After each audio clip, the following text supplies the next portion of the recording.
Good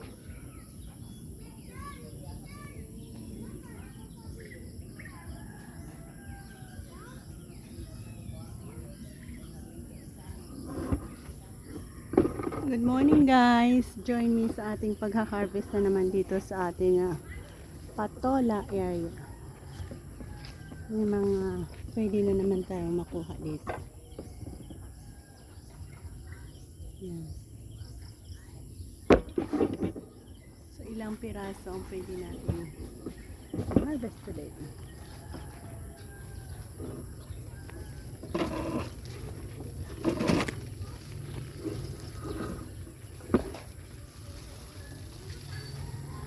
Ayan.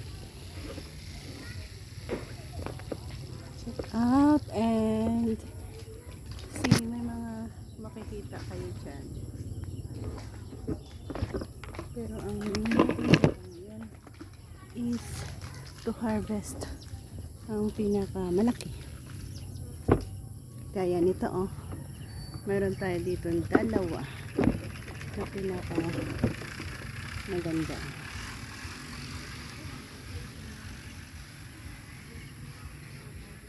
Ayan. So, isang ganda, no?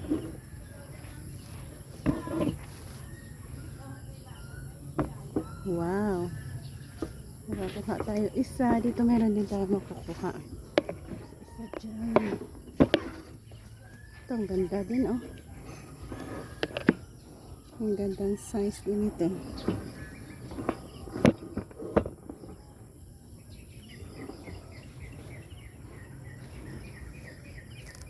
Dalawa. Napakaganda no. Dalawa.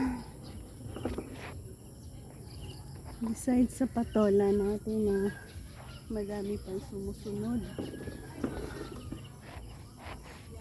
Ayan, ito. And then,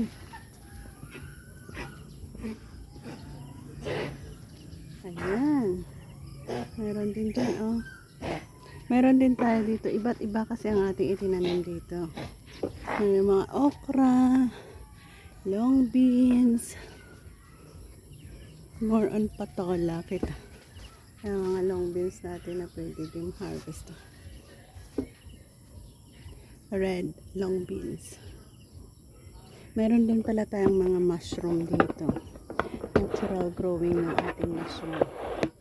Yan, nilalagyan natin yun ng dahon ng saging, pinapabulok. At ito na nga, meron tayo dito nakikita isa sa gilid. Yan, mushroom natin. So again guys, ang update natin is patola area natin na napaka-beautiful na bulaklak niya. Again, this is our plant. Para madami pa tayong makuha dito. Meron din pala dito isa. Yan. Ang haba nito. At ayan. Ganda. Tatlo ang ating nakuha ngayon.